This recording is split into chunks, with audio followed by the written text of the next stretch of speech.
Hello, I'm Misty Woodford, the managing broker for Scout Realty. I'm here today with our friend Mike Smalling with F&M Mortgage. We want to talk to you about the benefits of renting versus home ownership. When you are making this decision, you need to consider the facts on a long-term as well as a short-term basis. For example, long-term benefits include tax benefits and wealth creation.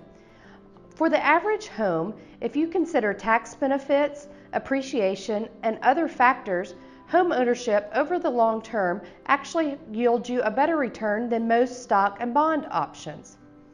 Furthermore, you can also consider different surveys that are out there that show that wealth creation for the average homeowner is over $230,000, while the household wealth for the average renter is only $5,000.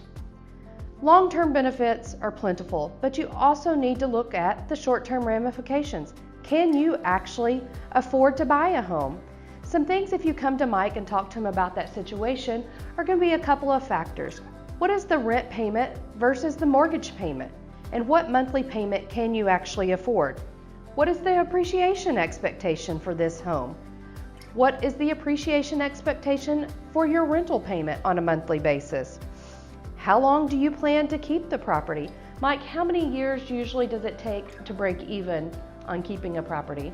Normally it depends. It's going to depend on the factors that you just mentioned, the appreciation rates in the area, how much you're paying in rent, how much the rent's going up.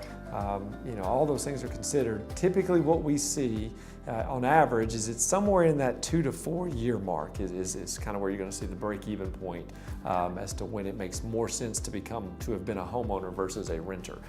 Generally, I tell people if they're going to be in a home and they don't see them staying in that home for more than 2 years, it's probably going to make a lot more sense just to rent. Whereas if it's more than 4 years, it almost always makes more sense to go ahead and buy.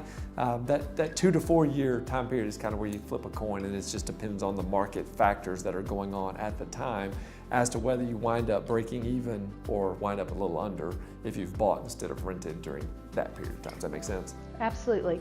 And the final thing you need to consider is, do you have the down payment money to cover your down payment and closing costs? And a friend Mike has lots of great options for first-time home buyers that he would be glad to talk to you about.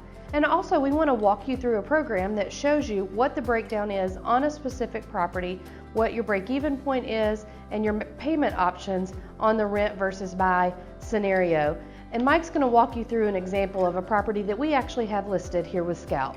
So just to give you a quick kind of recap on what we're looking at here, we can plug in the property's address and at least know kind of the county and state that you're in. So this really can apply anywhere.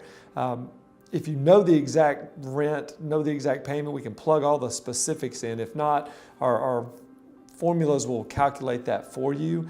But basically what this is going to do is just going to give you an idea of how much you stand to gain being a homeowner versus a renter. It'll show you where your break even is. The really cool thing about this, you can call Misty or I, and we can plug your specific figures in for you and run all the numbers exactly for your property.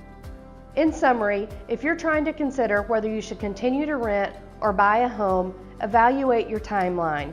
But most of all, please reach out to a trusted loan officer and real estate professional. You can count on us to give you honest advice for your specific situation.